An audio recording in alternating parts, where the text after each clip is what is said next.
세상에는 매년같이 수많은 영화, 연극, 뮤지컬 등이 쏟아져 나옵니다. 그 중에서 문화사에 족적을 남기게 되는 경우는 두 가지 경우가 있는 것 같아요. 하나는 작품성이 워낙 정교하고 세련되고 뛰어나서 후대의 문학가 또는 영화인, 연극인이 되고 싶은 사람들이 교과서처럼 숭상하는 경우가 있죠. 이런 경우를 우리가 클래식이라고 흔히 얘기를 합니다.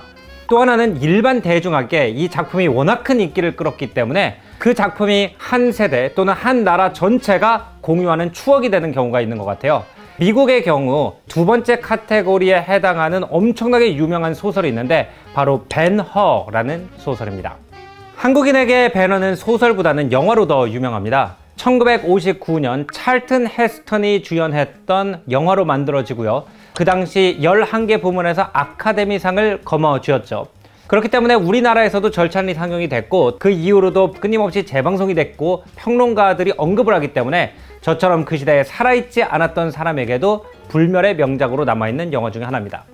또 우리나라에서는 벤허의 스토리가 창작 뮤지컬로 만들어지게 되는데 두 시즌을 성황리에 마무리하고 세 번째 시즌으로 다시 돌아왔을 정도로 한국인에게도 굉장히 인기 있는 스토리가 바로 벤허예요. 그래서 오늘 조승연의 탐구생활에서는 벤허가 어떻게 창작되었고 국제적으로도 사람들한테 왜 그렇게 많은 사랑을 받고 있는지에 대한 이야기를 풀어볼까 합니다. 일단 줄거리를 한번 요약해 보겠습니다. 때는 우리 달력으로는 약 0년, 로마 제국이 피크에 달했을 시기고요. 장소는 유대야, 지금의 이스라엘입니다. 오늘날도 로마시아하고 이스라엘은 굉장히 멀리 떨어져 있죠. 하지만 로마 제국이 워낙 거대했기 때문에 그 당시에는 유대야라는 이름으로 로마가 오늘날의 이스라엘을 식민화해서 다스리고 있었고요. 거기에 살고 있던 유대 민족은 일부는 로마 제국에 굉장히 거칠게 저항을 했습니다. 이 로마의 집정관이 새로 부임을 하게 되면서 자기의 거처로 이동을 하게 되는데요. 그 당시에는 로마 집정관이 부임을 하면 군대를 앞뒤로 끌고 행차를 하는 경우가 많았죠. 그렇게 행차가 어떤 길을 지나가고 있는데 한 집의 지붕에서 기와가 집정관 옆으로 떨어지게 됩니다. 로마 군인들은 총독을 죽이기 위해서 일부러 기와장을 떨어뜨렸다라고 하면서 그 집에 쳐들어가게 되는데요. 그 집이 유다 벤허라는 유대야 귀족의 집이었습니다. 사실은 유다 벤허의 누이가 집정관의 행차를 구경하는 과정에서 실수로 기와를 밀어서 떨어뜨린 것이었는데 그때 로마군을 지휘하던 메세나라는 사람은 이런 얘기를 듣지 않고 가차없이 유다 벤허를 끌고 가요. 더 황당한 것은 사실 메세나가 어렸을 때 유다 벤허의 집에서 유다와 같이 자란 의형제 같은 관계였다는 거죠. 유다는 메세나한테 재원을 하지만 결국 벤허는 그 당시 로마 제국의 최고의 형벌 중에 하나인 갤리선이라고 불리는 지중해를 오가는 로마 전함에서 요를 짓는 형벌을 받게 됩니다. 이 갤리선에 갇힌 벤허가 여러 가지 행운, 그리고 재치, 그리고 자기의 훌륭한 인품을 인정받아서 결국 갤리선의 사령관의 양아들이 됩니다. 그래서 로마 최고의 귀족 중에 한 명이 되고 결국 이스라엘로 돌아가서 메세나에게 복수를 하던 중 예수를 만나게 되고 용서를 배우게 된다라는 이야기가 벤허의 줄거리입니다. 이 소설이 얼마나 인기가 많았는지 1850년대에 나와서 미국 최고의 누적 판매량을 가지고 있던 소설인 톰 아저씨의 오두막을 순식간에 누르고 미국 최고의 역대 베스트셀러로 등극되게 됩니다. 이 소설이 워낙 인기가 많다 보니까 1899년에 브로드웨이 쇼로 만들어지는데요. 그 당시 사람들에게 아마 책에서만 읽던 성경 이야기 그리고 로마 시대의 모습을 무대 위에 재현된 모습으로 보는 것이 엄청났을 거예요. 20년 동안 절찬리 공연을 하면서 2천만 명의 관객을 동원한 브로드웨이 역사상 최고 흥행 작품 중에 하나가 됩니다. 그리고 우리는 1959년에 나온 벤허 영화를 알고 있지만 그 이전에 무음 영화 시대부터 끊임없이 벤허 영화가 만들어져서 6편 이상의 영화가 있고요. 최근에 벤허가 영화로 만들어진 것은 2016년이기도 했어요. 또 우리나라에도 창작 뮤지컬이 있을 정도로 굉장히 많은 나라에서 이 스토리를 그 나라에 맞게 아답테이션을 해서 새로운 문화 작품으로 끊임없이 창작하고 있는 게 벤허의 스토리이기도 하죠. 벤허라는 스토리가 왜 그렇게 인기가 많았는지를 이해하기 위해서는 이 소설이 출간된 1880년대의 시대상을 볼 필요가 있다고 생각을 해요. 1880년은 남북전쟁이 끝난 1865년에서 15년밖에 안 지난 때입니다. 다시 말하면 이 소설이 나왔을 때 이 소설을 접하는 20살 이상의 사람들은 남북전쟁을 직접적으로나 간접적으로 경험을 했을 거라는 거죠. 남북전쟁은 미국이 노예를 부리는 나라가 될 것이냐 아니면 모든 사람이 자유롭고 평등한 나라가 될 것이냐를 놓고 남부와 북부로 갈라져서 끔찍한 내전을 벌였던 역사죠. 그렇기 때문에 배너의 주제가 노예제도와 관련이 있다는 것이 그 당시 사람들한테 굉장히 큰 공감대를 만들어냈을 거라고 생각을 해요. 세계 역사에서 가장 서양 사람들에게 익숙한 거대한 노예 제국이 어느 나라죠? 바로 로마 제국이죠. 근데 배너의 스토리를 보면은 로마가 남의 나라를 침략해서 그 나라 사람들의 인격을 완전히 무시하고 그 사람들을 함부로 끌어다가 노젓는데도 사용하고 검투사로도 사용하고 이런 무자비한 나라로 묘사가 되고요. 그 무자비한 나라에 나타나서 자비라는 희망을 처음으로 심은 사람이 예수 그리스도로 묘사가 됩니다. 당시 대부분의 미국인들이 그리스도 교도였던 시대에 미국이 노예제도를 유지한다는 것 자체가 그리스도 정신에 벗어난다는 이야기를 간접적으로 하고 있는 소설이 벤허라고 생각을 해요. 실제로 이 벤허를 쓴 작가가 류 월레스라는 사람인데요. 노예 해방의 역사와 깊은 관계가 있는 사람입니다. 1848년에 프리 소일 파리라고 하는 미국에서 노예제도를 없애는 것을 목적으로 하는 정당에서 정치 활동을 했었고요. 남북전쟁이 터지자 장군이 됩니다. 노예 폐지 쪽에선 북부군의 장군으로 가장 유명한 사람인 율리시스 그랜트와 함께 사일로 전투에서 합동작전을 벌였던 소장이기도 했어요.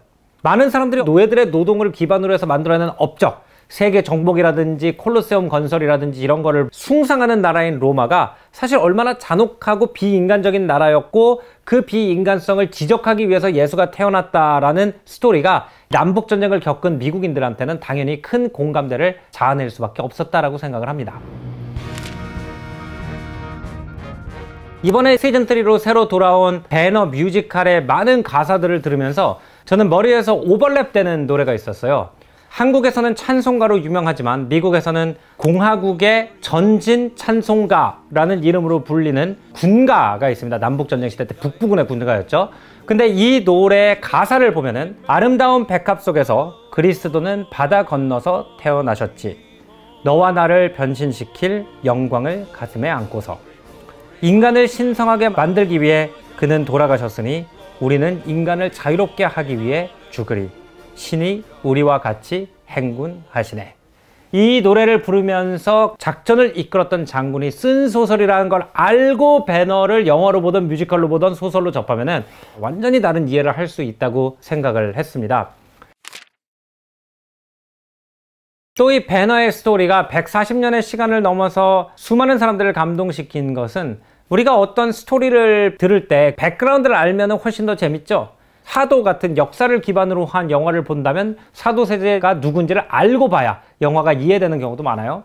근데 배너는 그 당시 서양 사람이라면 누구나 알고 있는 두 개의 시대를 배경으로 하고 있는데, 하나는 당시 서양 공교육의 가장 중요한 부분 중에 하나였던 그리스 로마 시대의 역사를 기반으로 하고 있고요. 또 하나는 신약 성서를 기반으로 하고 있어요. 근데 그 두 개가 딱 만나는 시점, 두 개의 강이 내려와 가지고 서양 문화라는 새로운 호수로 만들어지는 시점을 딱 포착해 가지고 영화로 만들었기 때문에 서양에서 학교를 나온 사람들은 그 당시에는 누구든지 이해를 할 수 있었던 레퍼런스를 기반으로 하고 있어서 굉장히 인기가 많았을 거라고 생각을 해요. 실제로 약 1900년에 이 뮤지컬 버전이 나왔을 때 군인들이 로마 갑옷을 입고 나오거나 아니면 로마 전차가 무대 위로 올라오거나 이런 장면들을 보고 사람들이 감격했다고 하거든요. 지금은 우리가 로마 시대를 재현한 많은 영화들, 뭐 글래디에이터 같은 영화들을 보지만 그 당시 사람들은 아마 책으로만 읽고 머릿속으로만 상상하던 로마의 로리카 세그만테타 갑옷이라든지 사각형 방패, 그리고 로마 전차 경기에 나왔던 전차의 모습, 이런 것이 재현되는 모습을 보는 것은 어마어마한 쇼크가 아니었을까. 저도 어렸을 때 이 벤허를 명화극장에서 보면서 그 당시 제가 심취해 있던 플루타르크 영웅전의 모습이 더 상상하게 다가왔던 기억이 있어요.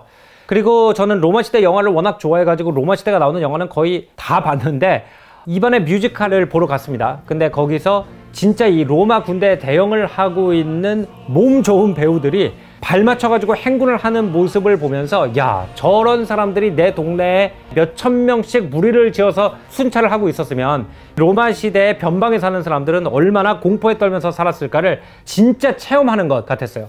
그래서 그런 책에서 읽었던 것이 갑자기 살아 튀어나오는 것 같은 경험을 굉장히 많은 사람들이 이 배너라는 작품을 통해서 당시에도 했을 거라고 상상을 할 수 있겠죠.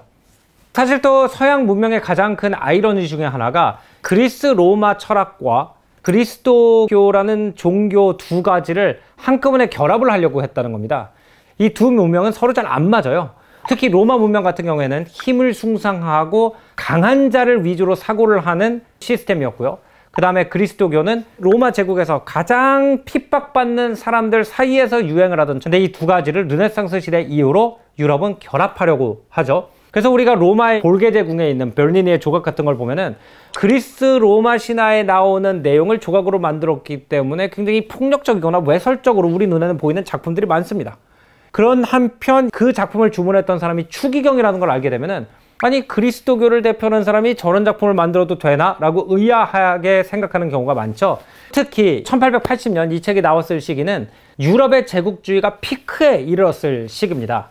그렇기 때문에 그 당시 영국, 프랑스, 미국 같은 제국주의 국가들의 엘리트들 같은 경우에는 로마 제국의 귀족층을 닮으라고 교육을 받는 경우가 많았어요. 그러면서 세계를 무력으로 제패하는 나라의 엘리트로 사는 것과 그리스도인으로 사는 것 사이에 굉장히 많은 갈등을 겪었을 겁니다. 뮤지컬에도 보면은 배너가 결국 로마의 엘리트가 되거든요. 그래서 로마의 엘리트로 살아갈지 아니면은 유대야에 가가지고 자기 옛날의 뿌리, 자기의 원천을 찾아가서 핍박받는 사람들을 위해서 싸울지 고민하는 장면이 나오는데 이런 고민들이 서양 문명의 두 가지 원류가 충돌하는 부분에서 모순이었기 때문에 배너가 또 그렇게 많은 인기를 끌었던 것 같아요. 또 이 작품이 영화로 만들어졌을 때 글로벌하게 반향을 가지게 된 이유도 있다고 생각해요. 이 영화가 1959년에 나왔습니다. 우리나라의 관점으로만 보더라도 광복을 한 지 15년 정도 이후에 나온 영화예요. 근데 우리나라는 2차 세계대전 직후에 독립을 얻어냈지만 많은 나라들이 50년대, 60년대 순차적으로 독립을 하게 되거든요. 그런 독립을 위해서 싸우는 여러 나라들, 알제리라든지 베트남이라든지 이런 나라들의 스토리와도 배너의 이야기가 오버랩이 되지 않았을까 생각이 돼요. 배너라는 스토리는 결국 한을 어떻게 해결해야 되는지에 대한 문제 같아요. 배너는 잘 살고 있었지만 갑자기 로마군이 자기 집으로 쳐들어오면서 한이 생기게 되죠. 어머니와 누이 동생은 감옥에서 생활하다가 문둥병이라는 끔찍한 병에 걸리게 되고 자기는 노예나 다름없는 신세가 됩니다. 그래서 첫 번째, 로마의 귀족이 됨으로써 성공을 통해서 한을 풀어보려고 하지만 그거 가지고 한이 풀어지지가 않고, 두 번째, 메세나스와 경기장에서 목숨을 건 싸움을 해서 이김으로써 한을 풀어보려고 또 하지만 복수를 통해서도 한이 풀리지 않고, 그 슬픔을 가지고 길을 가던 중에 예수가 용서라는 것을 가르쳐 줌으로써 그 한이 풀렸다는 얘기는 우리 억울함을 가지고 살아가는 사람이 있는 한 수많은 사람들에게 공감을 자아낼 수 있는 이야기가 아닌가 생각이 됩니다. 그래서 배너는 끊임없이 재탄생하면서도 계속 새로운 세대 사람들에게 새로운 의미를 가지고 감동을 자아내고 있는 것 같아요. 오늘 조승연의 탐구생활은 여기서 마무리하고요. 다음번에는 더 재밌는 문화, 역사 이야기로 여러분 찾아뵙겠습니다. 안녕히 계십시오.